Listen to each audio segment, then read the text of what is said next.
For most of human history, the pillow was a rock, a small block of carved stone or polished wood or fired ceramic placed under the neck and not under the head, and slept on until morning.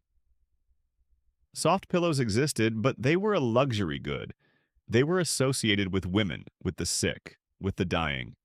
Most adult men slept on hard pillows their entire lives in every major civilization for thousands of years.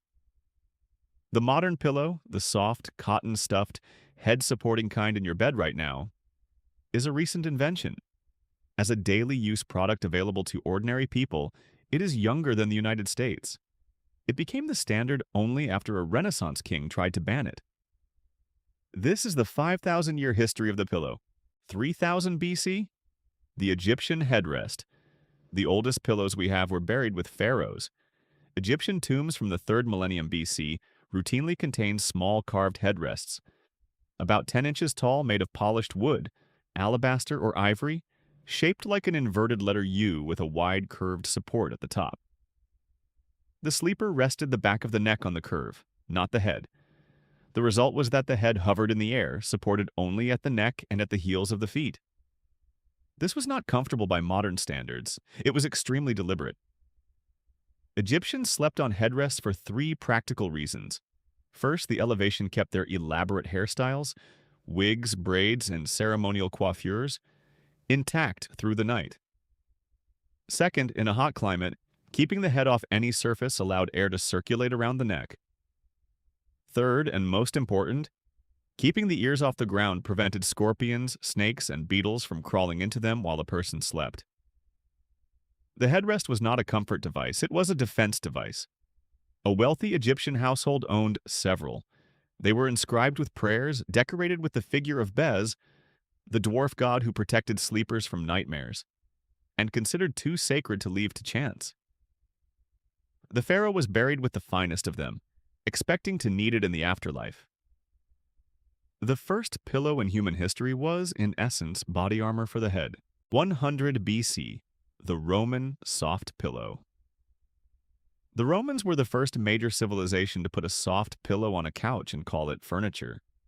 By the 2nd century BC, wealthy Romans were reclining on dining couches, stuffed with goose down, sheep's wool, and dried reeds. The pillows were called cervicalia, from cervix, the Latin word for neck, which is also where the modern word cervical comes from. They were used at meals, at the baths, and during the long communal naps of the afternoon. But there was a catch. Roman culture drew a sharp line between hard pillows and soft ones. A cervical, the soft, stuffed kind, was associated with feasting, with luxury, with leisure. It was considered slightly effeminate. A real Roman man, especially a soldier, slept on a thin, firm cushion, or sometimes on nothing at all. Julius Caesar reportedly mocked his nephew Octavian for using a soft pillow. Octavian kept using it. Eventually, Octavian became Augustus, and the Roman aristocracy followed his lead. By the height of the empire, every wealthy Roman bedroom had at least 4 or 5 soft pillows on the bed. The Romans had invented the modern pillow shape. They had not, however, invented the modern pillow ethic. For most of the empire, sleeping on a soft pillow was a mark of weakness, a thing you did in private and apologized for in public. After Rome fell, the soft pillow disappeared from Europe for 1,000 years. 700 AD, the Tang Dynasty's porcelain pillow. While Europe was sleeping on rolled cloaks, China was sleeping on ceramic art. By the 7th century, Tang Dynasty China had developed a pillow style unlike anything in the West.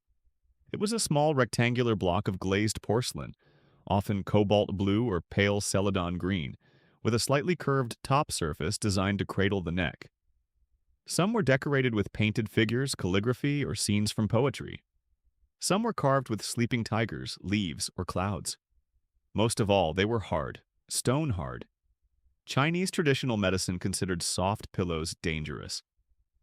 Soft pillows were believed to drain qi, the body's vital energy, through the skull during sleep. Hard pillows kept the energy contained. Some Tang doctors claimed that hard pillows could be filled with medicinal herbs and that the heat of the head against the ceramic could draw the herb's essence into the brain. Some emperors slept on jade pillows carved from single blocks of stone. The Empress Tixi in the late 19th century was buried with a jade pillow inlaid with pearls. 3,000 years of Chinese civilization in the most sophisticated empire on Earth made one consistent design choice. The pillow should be solid as a wall. In modern museums, you can still see Tang ceramic pillows. They look like sculptures. They are sculptures. They are also pillows. 1500. Henry VIII bans the soft pillow. By the 1500s, soft pillows were creeping back into Europe. The Crusaders had returned from the Middle East with feather-stuffed cushions. Italian merchants imported them. Wealthy households began keeping them on beds rather than just on chairs. By the early Tudor period, a noble English couple's bedroom might contain 6 or 7 soft pillows stacked on the bed. Then Henry VIII got involved. Henry decided on principle that soft pillows were a sign of weakness. Real men did not need them. Real men slept on hard bolsters of wool and straw. He issued informal decrees forbidding soft pillows in his court, except for pregnant women, women in labor, and the sick. Any noble caught lounging on a feather pillow at court could be mocked, fined, or banished. This was not a popular ruling. It was not enforced consistently, but it set a tone that lasted for centuries. The soft pillow remained, in respectable English society, a thing associated with childbirth, illness, and women.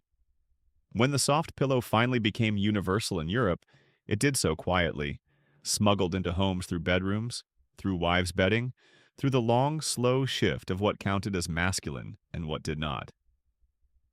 For most of Western history, sleeping comfortably was an embarrassment. 1865, the cotton-stuffed standard. The pillow became democratic during the Industrial Revolution. Before the 1800s, soft pillows were stuffed by hand, one at a time, with whatever the family could afford. Straw, sawdust, dried moss, horsehair, sometimes feathers if the household kept geese. They were lumpy, irregular, prone to vermin, and expensive to maintain. A working-class family might own one pillow shared between all the children. Then came the cotton gin, the textile factory, and the railroad. By the 1860s, American cotton mills were producing standardized batting in industrial quantities. Sears Roebuck began selling pre-made cotton-stuffed pillows for 15 cents apiece, shipped flat by mail order to anywhere with a train station. Within a single generation, every working-class household in the United States owned at least one factory-made pillow per bed. The standardization extended to size. The standard pillow, 20 inches by 26 inches, was set by the bedding industry between 1865 and 1900 and has remained almost unchanged for the last 125 years. It was during this period that the modern bedroom began to look like a bedroom. White sheets, plump pillows, pillowcases changed weekly. The pillow, for the first time in 5,000 years, was a thing every household had, and one most households had more than one of. The democracy of comfort had finally arrived. 1966. NASA's foam. In 1966, an engineer at NASA Ames Research Center invented a new material to make airplane seats safer. The material was a viscoelastic open-cell polyurethane foam. It had a strange property. When pressed, it slowly conformed to the shape of whatever was pressing it, then slowly returned to its original form.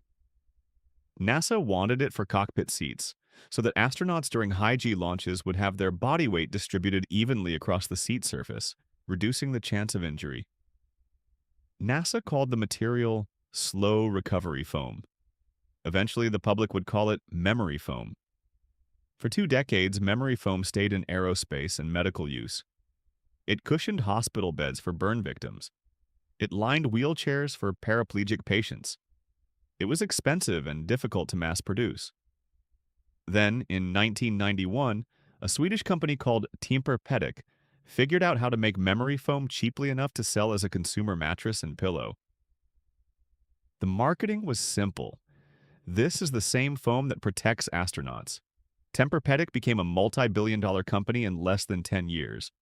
By the 2000s, memory foam pillows were available at every drugstore in the world. The pillow had completed its journey. From a stone block carved to keep scorpions out of Pharaoh's ears, to a goose feather cushion forbidden at the court of Henry VIII, to a piece of spacecraft engineering shaped to your individual head. 5,000 years of trying to figure out how to put your head down, and almost no one thinks about it. Thank you for watching. Every object has an origin. Click here for the next one.